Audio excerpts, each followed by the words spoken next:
What if the reality you experience isn't real at all, but a simulation running on forces beyond our comprehension? Today's guest, J. Paul Rowe, is an award-winning author whose cyberpunk fiction explores simulation theory, techno-capitalist futures, and the deep psychological flaws that drive compelling characters. His work spans audio dramas, novels, tabletop RPGs, and game worlds built from the ground up to challenge our perceptions of reality. Rowe brings fresh insight into gamification, techno-religion, and the uncomfortable truths behind human ambition and creative discipline. This is the Dark Mind Podcast. If you enjoy the show, consider supporting it by subscribing to my Patreon for exclusive daily blog posts and weekly book and film reviews. Head over to patreon.com/The Dark Mind Podcast and become a citizen of the darkness. You can also support the show for free by subscribing to my YouTube channel. Your support helps keep the dark conversation alive. So without further ado, I give you J. Paul Rowe.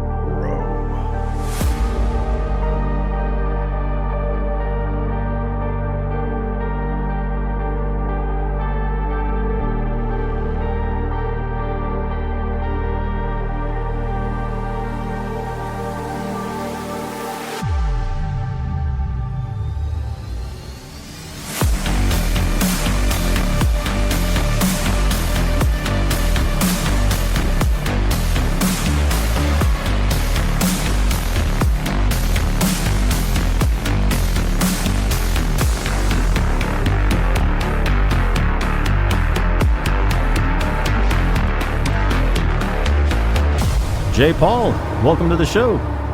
Hi, Vincent. Thanks for having me. Absolutely. Thank you for joining me on this 9th day of November 2025. I came across your work as a recommendation in the Cyberpunk subreddit and was impressed not only by your breadth of literary work, but by the wildly diverse realms that your work has manifested within. From audio drama to tabletop RPG, the worlds you've created have become simulations within a simulation. So thank you for joining me on the show today to discuss your amazing work. Thank you. Definitely looking forward to it. I've watched some of your previous interviews and fantastic stuff. So, well, thank you for that. Well, so to kind of give a brief synopsis of the book we're going to be talking about, The Game State, the book is set in a techno-capitalist future where a man named Jacob, who had a high-paying corporate job, flew a little too close to the sun when it came to illegal activity, resulting in him losing his job and his status. Attempting to escape government-imposed poverty, he finds himself under the protection of a mysterious group of monks who believe that their sect holds the key to guiding human souls to ascension, and that he is to play a key role in that endeavor. And that is where the story begins. So, what does the game state mean to you personally beyond the plot or the world you've built?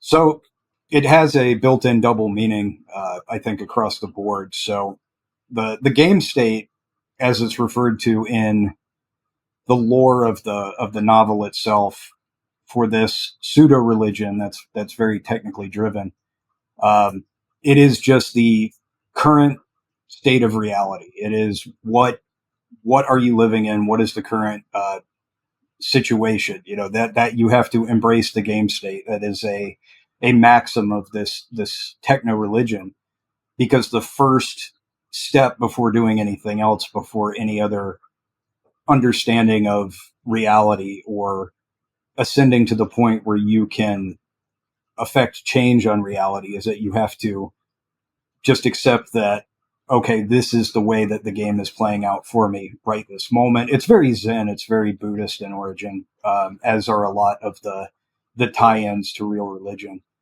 But the other meaning is the fact that it is a government, a state that is essentially has roots in a gamification, really. It's like the gamification of um, social engineering. So that's the double meaning there. Okay. And yeah, you mentioned the term pseudo religion. I'm pretty sure whoever I heard talking about it on one of the numerous podcasts I listened to, probably, I don't think he was a scientist or anybody of consequence in academia, but he was talking about how he believed that people that traditionally identified as atheists would be attracted and driven to turning AI into a god, not quite worshiping AI in the literal sense, but almost to the point where they revere it so much that they are willing to, maybe get into a really heated argument over it, something like that. Yeah, I can imagine that, because it depends on how you define or trace back the need for spirituality and faith. By and large, it's there to answer questions that we don't have answers for, I would say. I mean, if I were to go back to the college days and when I actually wrote papers on this stuff, looking for what is a fundamental behavioral driven need for faith was one of my subjects. And it really always came back to, there are questions that we cannot possibly have the answers to. And our brains are hardwired to problem solve and seek answers. And so, in the same way that if you are on a life raft in the ocean and dying of thirst, eventually you may drink salt water. A lot of people do. They'll drink seawater and it will not help. And for better or worse, I think the drive to have answers to questions, especially the most meaningful questions in existence, will cause us to grasp for answers. And that is not necessarily a bad thing. I'm not taking a purely anti-religious stance on any of this. I probably would have 10 years ago, but my own views have evolved. And I see that faith definitely serves a purpose. And I mean that in every sense of willing to accept something that you cannot prove. And once I started to realize that even my strong atheistic drives back then were also in a way unprovable, I started to realize the connection of, at the end of the day, we need something to satisfy that question in our mind. So we pick something, or we are conditioned towards something, depending. And AI is really good at answering questions. And sometimes, even if it's not, it's really good at looking like it can answer questions. Yeah. And so it may not be a great religion, but I could see how it could become a religion, to just default and defer to the wisdom of the computation. Yeah, it can also, granted, it may not be the best conclusion, but it can also comfort you and give you guidance if you just sit down with a chatbot and start talking to it.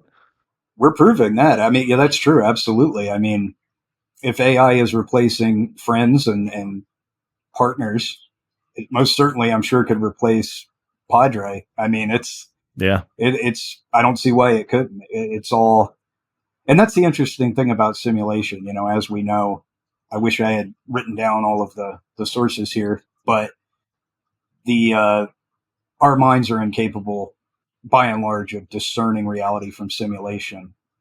Even poor simulations, much less really, really effective ones. And so I could see how just triggering the right neurons and the right chemical reactions, we're not going to notice or care about the difference necessarily, because we're getting the desired outcome. Yeah. And it's funny you said even crummy simulations. Like I remember way back in the day when I used to get on those rides where it was like you were in some sort of a spaceship or something and the big screen at the front. That was garbage. But it was enough to make you nauseous and make your stomach go up in your throat and grab a hold of your chair, Oh, yes. So, but speaking of the simulation hypothesis and its relation to your theme in the book of the order of the grand construct, can you touch a little bit on that? And before you do that, I just wanted to bring this up and just kind of read it here. Simulation theory proposes that our reality is in an artificial computer simulation similar to a highly advanced video game run by a super civilization. And I remember when I saw The Matrix, I was like, man, the Wachowskis are next level. I didn't realize that down here, Nick Bostrom's argument, like it was an actual philosophical argument. So I was like, oh, okay, well, I guess they're not as out there as I thought, but it was a hell of a movie.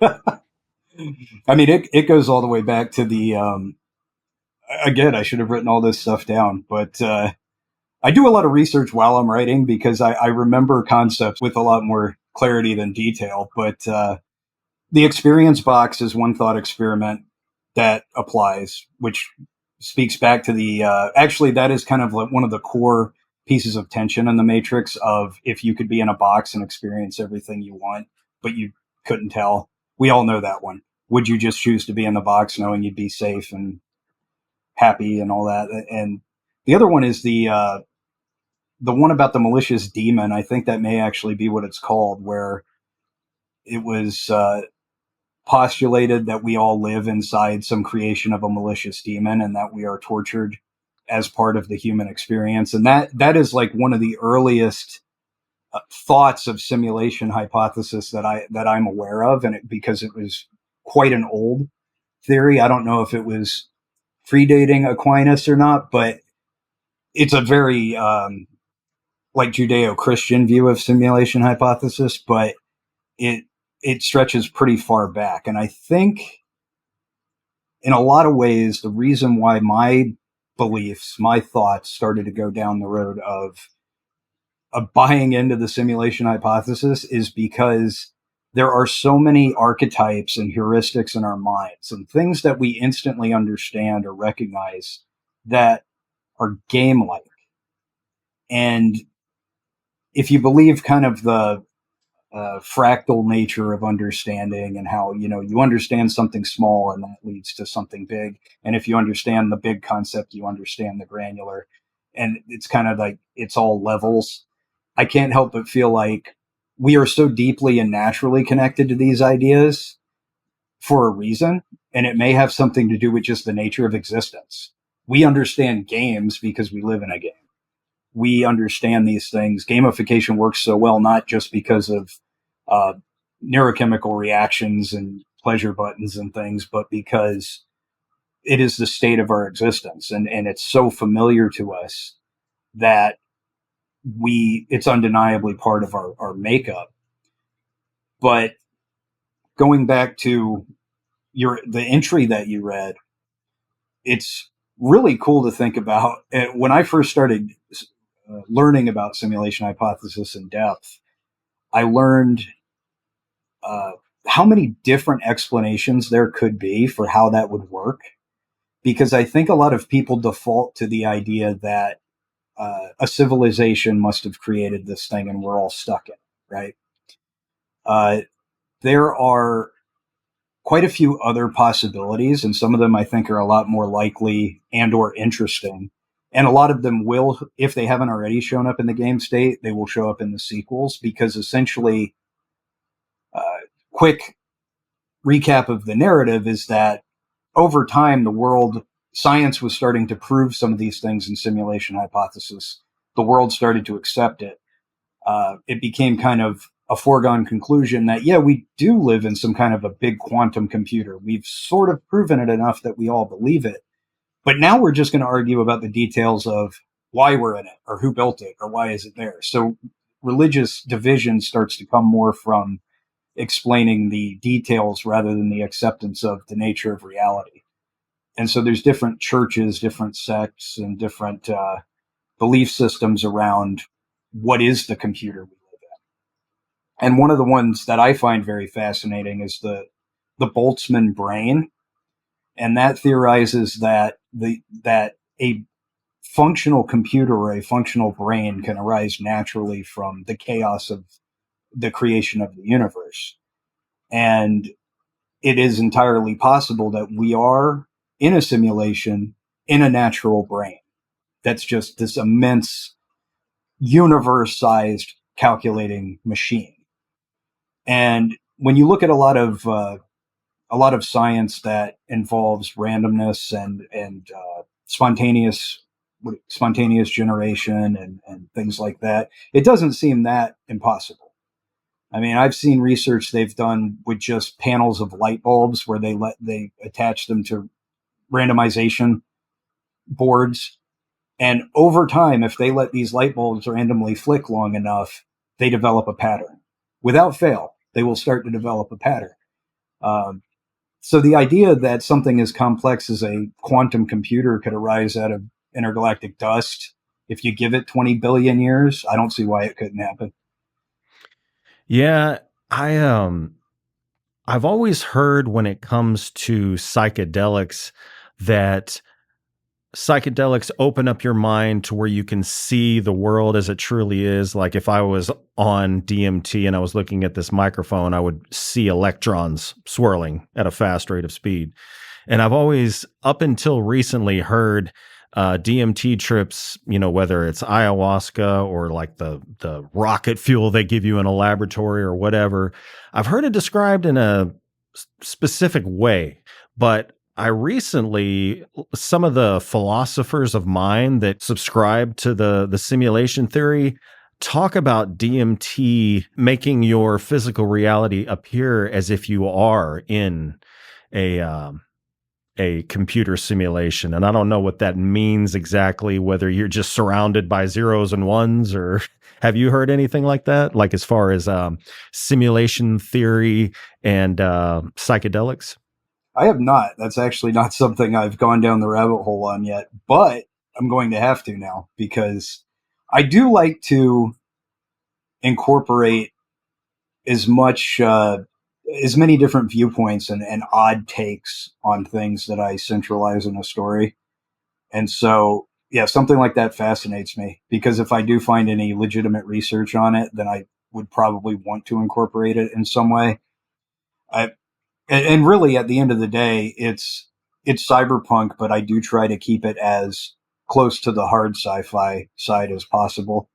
And when you're getting into the really speculative stuff, like a lot of the foundation of what's in the game state is based off of research that came out of MIT, but it came out of like one professor that probably everybody else snickers at when he's in the cafeteria.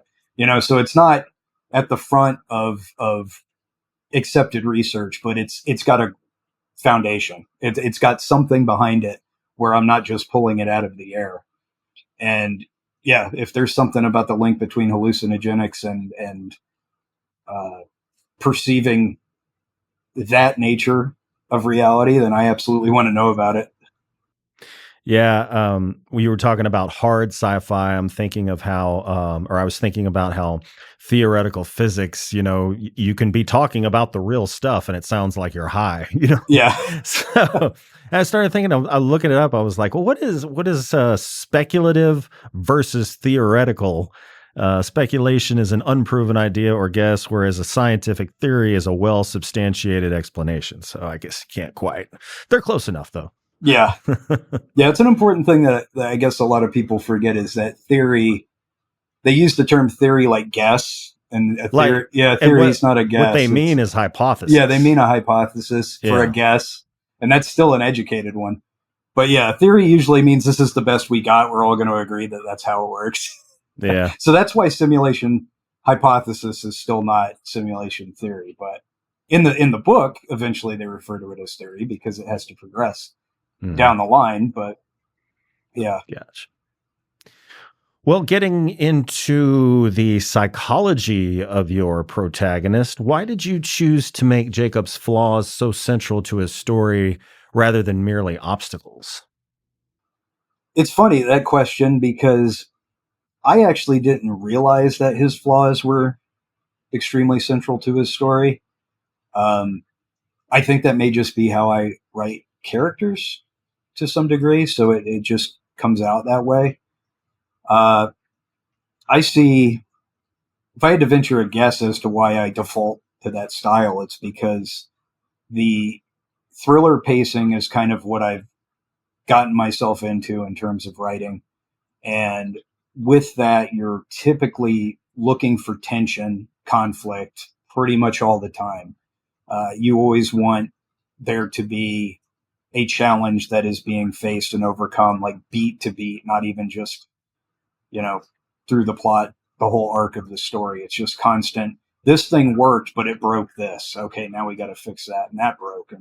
And there's really limitless opportunity for that kind of ongoing struggle when you go into someone's mind and the things that they do to themselves to hold back their progress. And I would say it probably just naturally comes out of that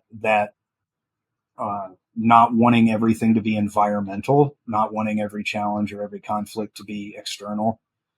It is, in my mind, more realistic to show a person where 90% of what they're fighting is actually their own, whether it be with some of my characters, it's their own insecurity, their own doubt, or it could be, their own greed, their own, like with Jacob, the protagonist of the game state, a lot of it is really his obsession with status and his very as he ultimately starts to realize the more Zen view of reality, he starts off the opposite, of course, and he connects his self-worth to his status within the corporation, his possessions.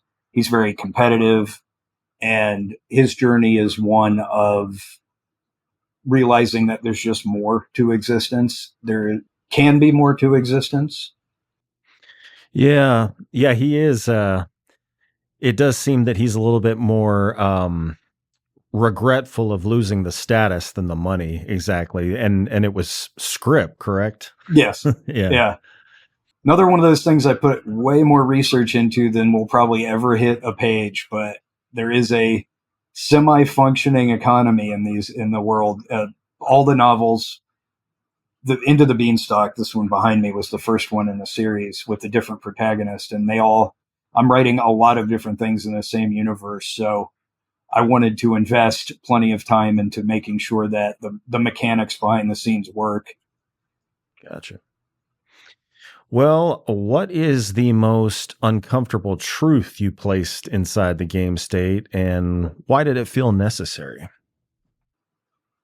I would say all of it. It's interesting to answer that because all of it makes me uncomfortable in a way, especially with the game state, because Jacob is the most autobiographical character I think I've ever written.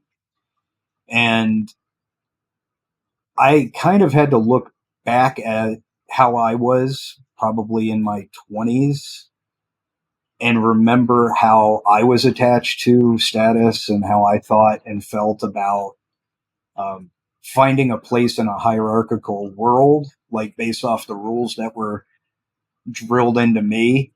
And to a certain extent, not feeling like it's sort of like being told you have to win this game, but it's not a game that you feel like playing, and just living that way and aspiring to somehow someday just wake up and feel like you're part of the game and that you're actually winning it, and then just it never happening over and over again. And I think underneath what's been openly discussed in Jacob's character, that's really what's at work in his mind and his journey, is coming to grips with the idea that he was winning this game. He was actually quite good at it.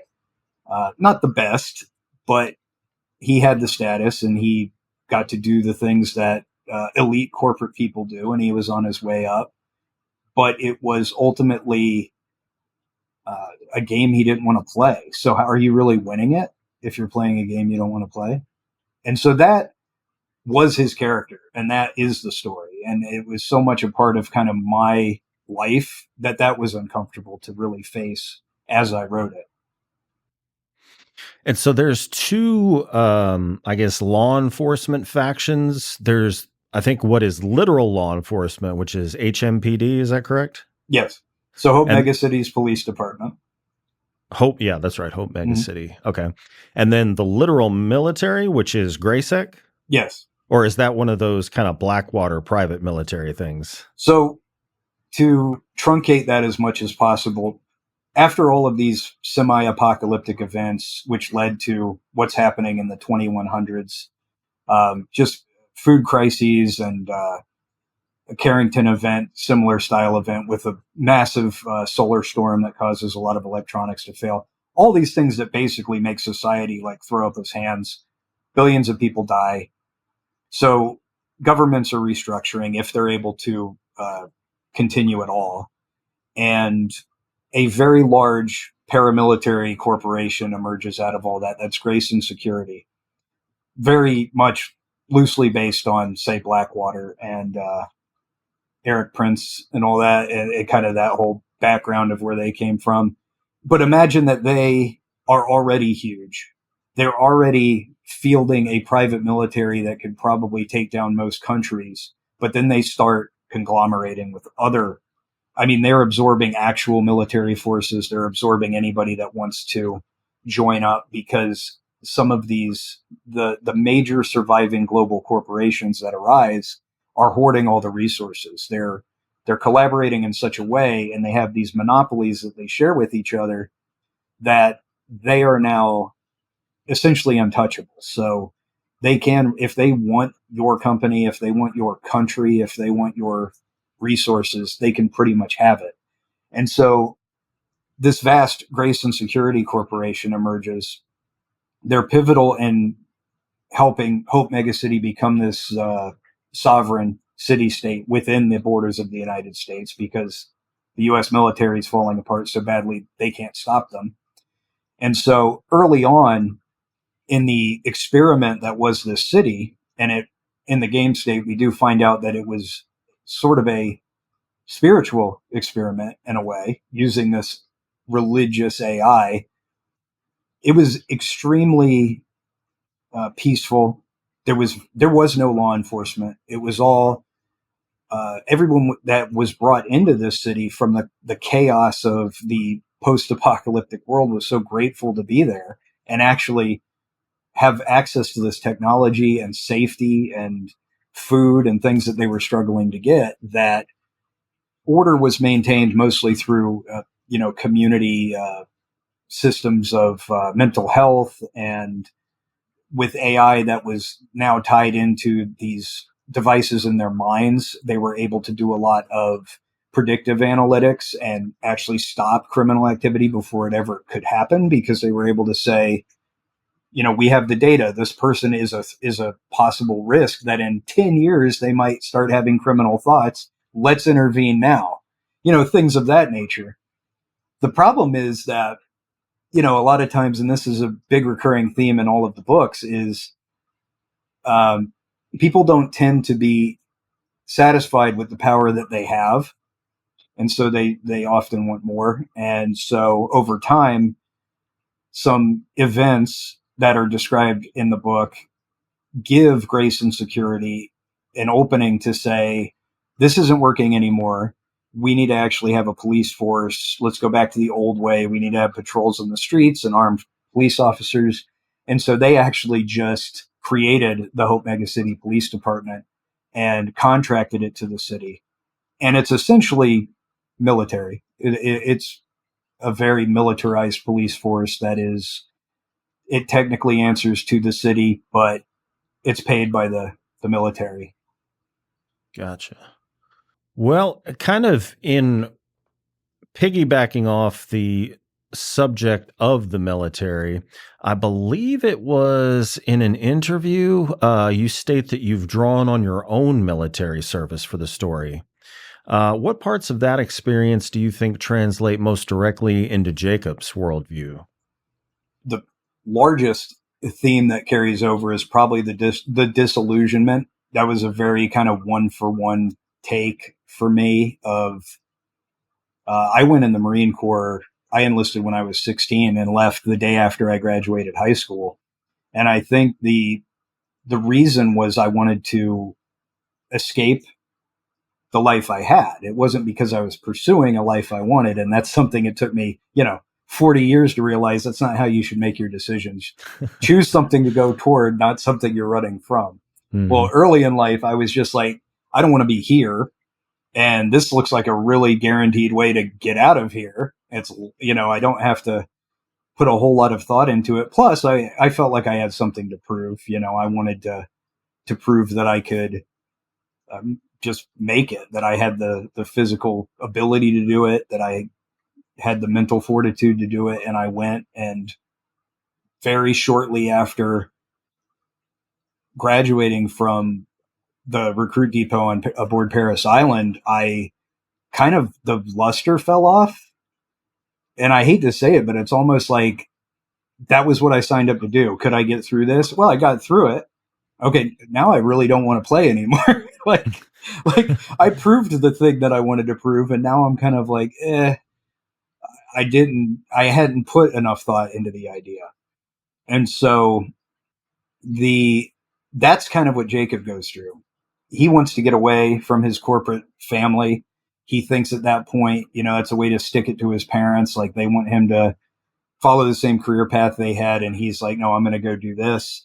And in this world, the corporations can be very, they're very isolated in some ways. So they're almost like clans. And if his parents, his family are working very heavily for one of the other corporations, and he goes and he enlists with Grace and Security, that's kind of a very deep personal dig to the family as well. But he gets in, he's fine, he does well. He's competitive, and that's another thing that I kind of shared with him in that part of the journey, is that I don't think I didn't do well at it. There were a lot of things that I was called out for, as far as being the perfect, Marine in many cases, because I wanted to be, and I was able to do that when I needed to do it. The problem was that there came a point where I didn't want to do it, and that's where it kind of fell off. And it fell off for Jacob the same way, his way, where he really realized, like, I do not want part of this anymore. It has nothing to do with, for him, it was nothing to do with boredom or realizing that he'd made the wrong choice. It was that that military service put the brutality of the class system right in his face of, well, now you're the guy pointing the rifle at the people who aren't the rich, elite, wealthy, and you're the one expected to shoot them because they came too close to this corporate executive's car. Mm-hmm. And he sees that, and it's a very visceral way to realize there's something wrong with the way the world is ordered, and I don't want to be part of it. Yeah. Well, aside from your military service, have your years outside publishing, which I believe is in marketing, tech, and freelance work, have those made you see fiction differently than if you'd always been a writer? I would say probably one of the biggest influences that writing marketing copy had on my fiction writing, and I'm grateful for it, is that when you're learning to copyright, and when you're writing, marketing emails and website copy and things that are intended to get someone to take action, you're creating this inception with words that you're trying to get inside the mind of the consumer and affect their behavior. And I carried that back over to fiction writing when I started up with trying to write a novel again, with this new realization that it's the same thing. Like, with fiction, you are not telling a story as much as you are trying to elicit responses. You want to create an emotional play and a thought-provoking play within the mind of the reader. And it's not so much about just getting the details out. It's about causing those responses. It's something deeper than that. And that was very influential, I'd say. Now, on the other hand, the more practical side, if you're going to be an indie author, you really probably should know a little bit about marketing. I mean, for sure. Yeah. It's kind of hard. I don't know if I could have gotten even as far as I've gotten, which is not that far, without having the 15, 20 years of marketing experience, because I have the luxury now of being able to put up my own website in a couple of days and do the whole thing myself. I do graphic design. All of these things are extremely beneficial. So that the impact on what I could do to get my book out there was huge, for sure. Yeah. Yeah, how crafty do you marketing guys get? Are you like reading Edward Bernays and employing all that kind of stuff? Um, we so the first thing that I read that was really about sort of really getting into somebody's mind persuasively with like hacks is I studied neuro-linguistic programming, and that was at the very beginning of my marketing copywriting life. At that time I was in sales. I was actually selling hot tubs and pool tables, somewhat larger ticket retail items, and I was studying NLP because it was said to be a good way to improve your salesmanship, and it was. It actually did some pretty. It has some neat powers. But then I started to carry that over into writing, and essentially, for anyone who doesn't know or has never heard of it, it was a discipline that was put together between a computer programmer and a psychologist, I believe. Possibly a hypnotist was involved in there. And it just has to do with the way that words affect human response on a subconscious level. So it's and body language as well, but it goes pretty deep into all of the different ways, pacing your speech, mirroring speech, things that are a little bit more commonplace that I'm sure more people have heard about now. 20 years ago, they were kind of a dark art, and only people that, you know, studied Marshall Silver, the hypnotist, and a few other types deep into the sales realm probably knew about it.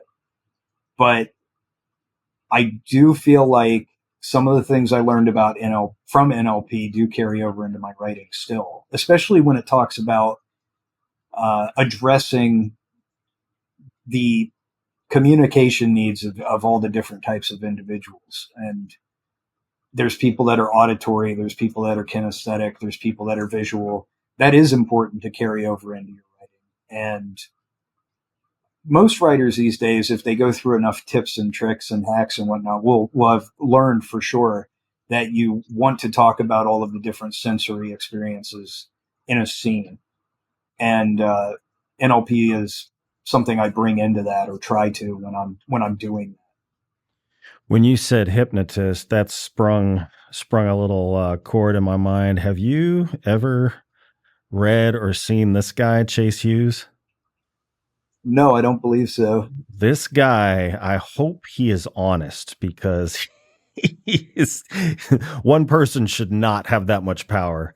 Like he basically explains how he hypnotizes people, and so much of it is done before he even hypnotizes you, just kind of talking to you. You don't even realize he's putting you into a more suggestive state just by explaining what he's going to do. Yeah. And throwing little things in there. Like he says, it's been statistically proven that if you have a relatively low IQ, you can't be hypnotized. And so automatically that kind of springs your ego a little bit. Like, well, I'm intelligent. I'm kind of puts you in a frame of mind. Like, well, I can be hypnotized, And he explains that. He's like, see, what I just said was a lie. Yeah. So, no, yeah. Absolutely. With studying Marshall Silver is the name that comes to mind because it was so long ago. And he was like a very big sort of business motivational speaker. Very, honestly, he's kind of like a shady dude, but he was really good in his videos pre YouTube. I think I actually had DVDs from this guy of explaining how to use these skills to sell. And he would do hypnotism in his trainings more as like a novelty, but also to show like, oh, at your maximum power of what I'm teaching you, you're actually hypnotizing somebody on stage like this. I'm teaching you how to do like the watered down version that you're just going to do when you're selling a car, and that sounds right based off what I remember of hypnosis teachings. Then you definitely, a lot of it just hinges on getting them to believe that you're going to do it. And there was a lot of that repetition involved.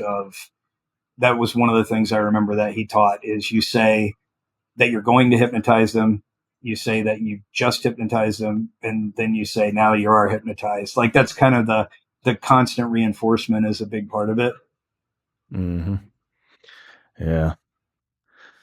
Well, kind of transferring over a little bit to a different work. Is it pronounced Soul Invictus? I Yes. believe. Yeah. Which is a supernatural thriller, tackles mythology and trauma. What emotional territory did you want to chart there that's distinct from your other books? So that I actually wrote a very long time ago. I don't actually remember the publication date on it. It has to have been 15 years ago at least, I would say.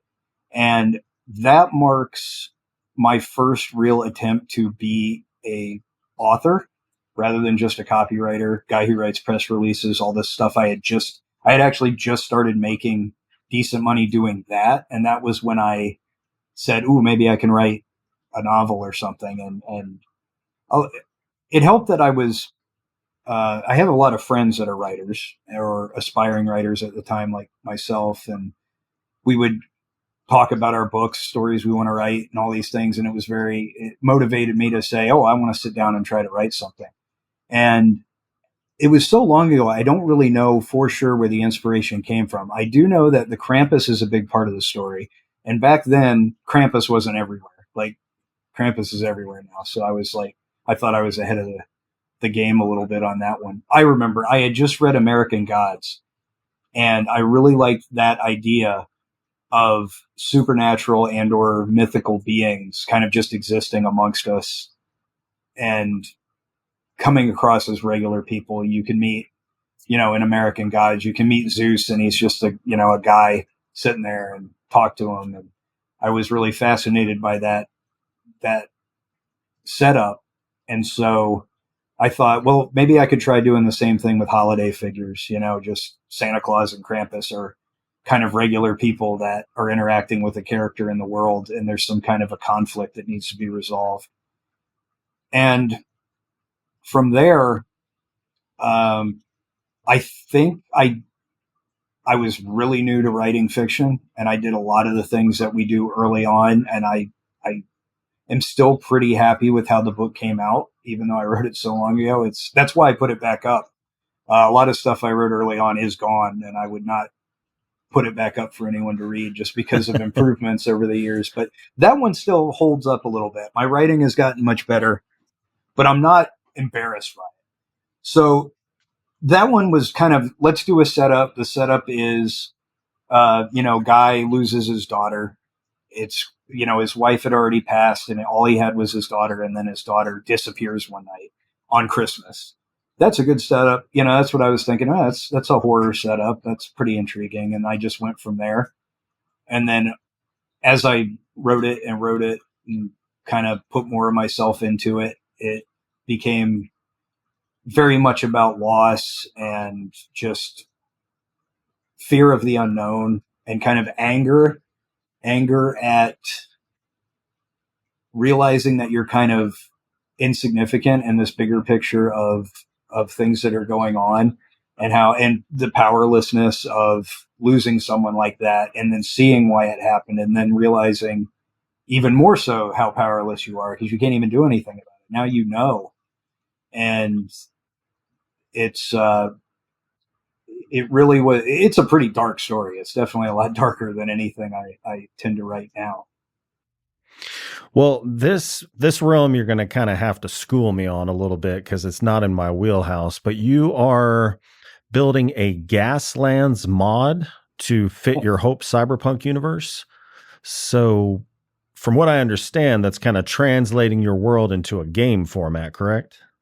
Yeah. So the biggest problem that I have as a writer, specifically as an author, is that I get very intrigued by other possibilities. I see other formats, other media, and I'm like, I want to do that now. I want to do this with it. And when I started writing Into the Beanstalk, I knew myself well enough to know that that was going to happen.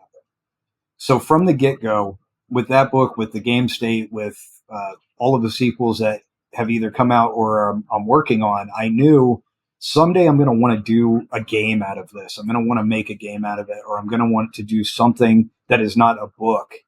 And it was all written as if I were writing a tabletop game, because I knew I could then kind of translate it into a video game if I ever got that lucky or whatever. And so there are game mechanics built into the stories already. And I think you may notice if you're really looking how like there's factions, there's very clear, like it would be super easy to just take what I've already written in my world building Bible that I've assembled and just kind of push that into a game development doc. And so when I see things come up that are like little stepping stones toward that end, I get very excited. And one of the things that happened recently is I discovered a tabletop game that's Gaslands, and I was super blown away by. I was just impressed by how brilliant the idea behind it was. Because to keep it simple, it is basically a combat mechanic system for Mad Max style, death race style car battles. And I love post-apocalyptic stuff. I consider that to be probably my first genre that I really loved. Love Mad Max, Twisted Metal, all that stuff. And so it instantly hooked me from the world. And then I realized it was built to be played with Hot Wheels cars. So one of the very difficult things about getting into miniature games in a lot of cases is the cost. You could spend thousands of dollars buying the little figurines to do like a Warhammer army. I have nothing against that. I've often looked at people playing Warhammer or Bolt Action or something and been like, that's really cool. I want to do that. I do not want to have like all of these figurines and stuff though. It's just not, I wasn't ready for that. But when I found out here's a game, you buy some Hot Wheels cars for $1.50 and you just paint them up and modify them to look like they're from Mad Max. And then here's the rule set to have them fight on a table. I was like, that's brilliant. Like I appreciated it from a creator level before I even played it. I was like, I wish I'd have thought of it. And so I started getting into it and I started making the cars myself, the Hot Wheels miniatures and things. In fact, behind me is right there is actually a semi truck for Gaslands that I made. It's a war rig. That was one of my more recent builds. And just making the little models became like really zen relaxing for me as soon as I started doing it. And like my girlfriend and I will sit and watch TV, and instead of just staring at the TV, I'll also be making a Gaslands car, and it just keeps my mind engaged. So the next step on that was realizing that they have the creator has a very open kind of license on the property, and he's super open to people creating mods, people creating add-ons, all sorts of things. Like just as long as he's the only one selling the rule book is kind of his view on it. And so I said, well, maybe before I start going down that road of trying to make an entire game out of my world from scratch, I should just see if I can make a mod for a game that I really think is awesome and that I enjoy. And it dovetailed in fairly nicely because the worlds are not the same at all, but they're similar enough in some ways that I could kind of fudge the lore into each other. And there's nothing in the rule book, the core rule book, about cybernetics. It's really not a cyberpunk world, but that left me an opportunity to say, well, let me take some of the ideas from the cybernetic augmentation technology from my books. We'll say, this takes place in the wastelands that exist outside of the major cities, because they do exist in my world. There are abandoned, huge pieces of the country that are abandoned, ruins, all of these things. And so we're just bringing the cybernetic drivers into the Gaslands rule book. Let me see if I can write that and pull that off. And so that's the route that I went down. Nice. Well, I was looking at your bibliography and found that you have received multiple awards, including the Best Indie Book Award and Literary Titan. So I was curious to know, after receiving those awards, how do you measure success for yourself now? It's funny. I was really grateful to win the awards. Of course, I show them off when I do book signings. I bring them with me and put them with my books. I mean, a lot of people respond to that, and I'm proud of getting them. Does it indicate success? Only to the extent that, to me, I would say only to the extent that I I feel like I put in the effort. I feel like I also went through the trouble of getting these submitted for awards. And, in some cases, I don't know how many people read them to do the judging. In some cases, I know that 30 people read them to do the judging. So it is a limited cross section of people. I don't even know who I'm up against or the quality of my competitors. So it's really hard for me to say, like, I made it, because of an award. But I definitely am proud of winning them. I think success for me, I'll tell you the metric that I'm shooting for is that I want to be able to spend 100% of my time on creative endeavors. Right now, I can spend 70% of my time on it because I still have to work.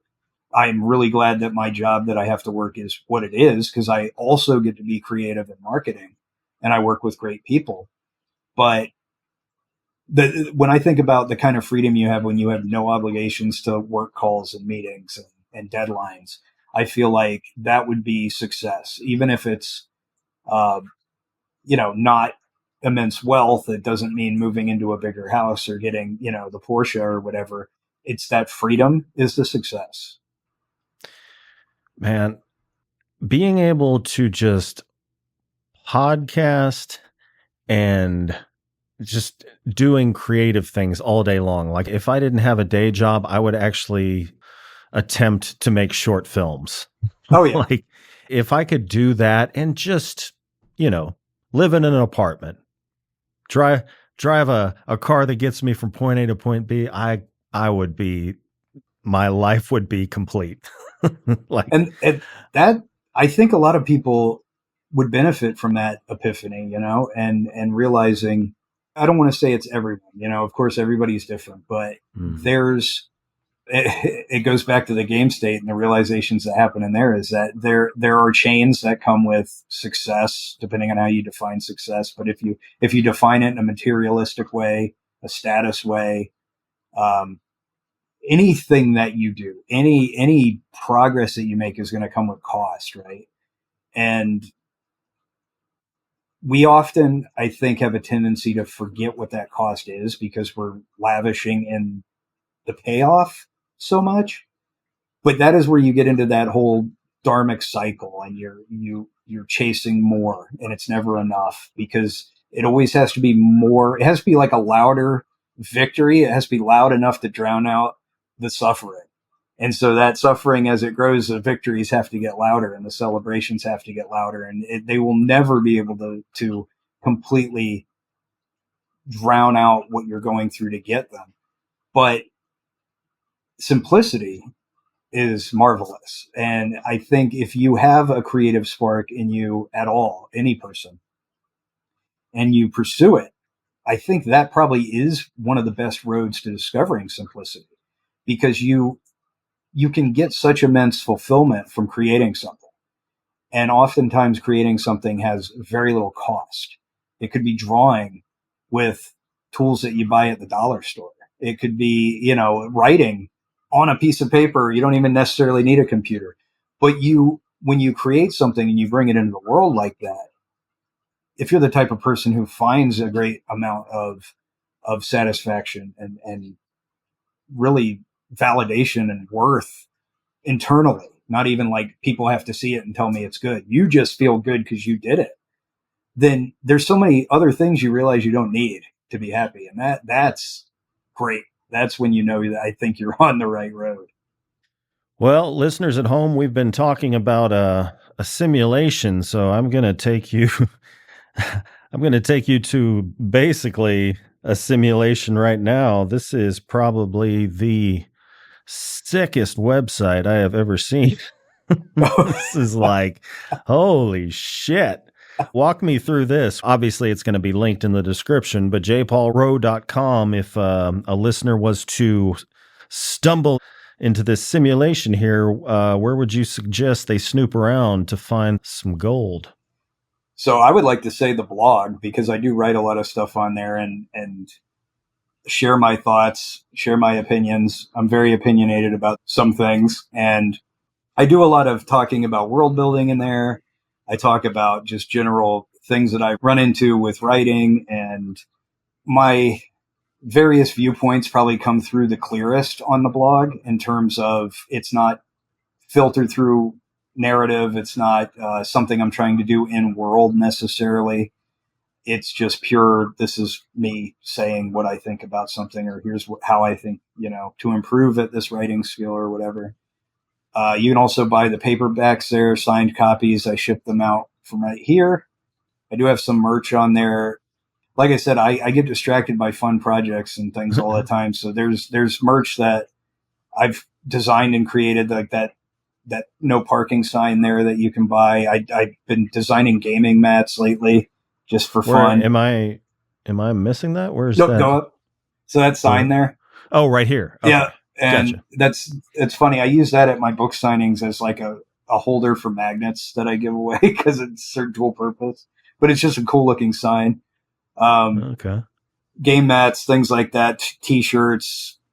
I was going down a real deep rabbit hole there that I had to pull myself out of, where I was starting to design like full on clothing and shoes. And I was like, okay, I gotta stop. Like this is fun. And I like knowing that I can try to do this, and my Patreon is, where I've been putting a vast amount of my energy the last month. So I made this resolution that, I don't have a lot of Patreon supporters, but I would like to. And in order to get them, I feel like I should be delivering an immense amount of value. And so I've been doing a lot of videos, which I don't normally do. I'm not really a video guy. I like to write, and I consider myself a writer first. So I've been married to the blog for a very long time. But I've been doing videos on Patreon about writing, about gaming, unboxing weird collectibles. Like some of the stuff hasn't posted yet because I've just started this new initiative about a month ago. But it's an experiment. I'm trying to do a lot of different. I have it set up where on that top tier there, the $15 a month tier, you'll be able to just get the ebooks, all of the ebooks I write free, instead of buying them, and just see, do people like that? Do they like that as a way to access all the work? Even at the middle tier there, I'm sending out stickers, and there's a way to earn rewards on two of the top two tiers. With Quantum Answer, you get a t-shirt after 6 months. And I'm just really trying to build it out to make it something that people feel good about contributing to, because this is just one way that it's getting me closer to being able to be creative full time. And I found it at first, like the first week, it was high pressure. Like I felt pressured, like I got to do this. I got to come up with videos. It's not something I normally do. I did it for a week. And after that, I was like, man, I got a great idea for a video. I cannot wait to sit down, to have the time to sit down and actually record this one, because it's going to be great. I'm into it. Like I got into it a lot faster than I thought I would. And there's a new project I'm working on, because there's always one or two, that I just started a few days ago. That is on Patreon. All tiers can access it. It's a solo RPG journaling book that I'm starting to write.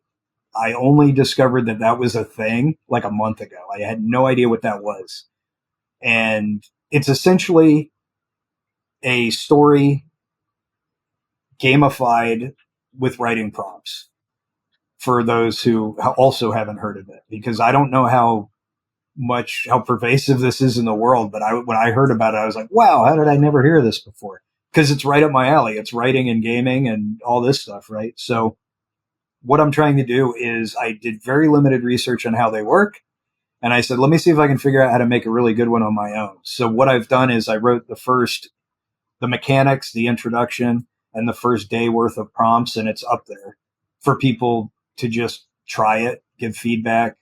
It's in a Google Doc with comments unlocked. So you can just go in there and say, this sucks or whatever, or this is awesome. Yeah. And I'm really hoping that people go into the Patreon just so I could get them to play with this concept with me and work on it collaboratively to try to come up with, a really cool experience where you're telling your own story. It's a little bit gamified with some randomness, and it's the next level of choose your own adventure, really.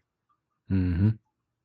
Well, what is the life of J. Paul Rowe like outside of writing and the numerous artistic pursuits that I've lost track of? Yeah, it. I gotta say, before we go into that, I have to say that it was an amazing discovery. I wish I would have made earlier when I started trying to make a career out of writing, because this was only a decision that's about 3 years old. Writing fiction. I mean, I've had a career in writing for a while now, but writing fiction, which I really wanted to do, I struggled with sticking to the books that I needed to be writing. And it would actually, like the third book of The End of the Beanstalk, Jack, her character's arc, the third book, the first two books I came out within a year. And it's been now a year since, and I still haven't come out with a third book. And I do have readers, a few, that keep asking, why haven't you written a third book? And I will admit that is a shortcoming of mine, that I get distracted and I want to do other projects. And it got to the point where it was actually getting a little depressing. I felt like I had stepped on a landmine, and I had really maybe started off before I was ready. And now I have people waiting for a third book, and I'm just pressured to write it. And I felt guilty if I did anything other than try to force myself to write.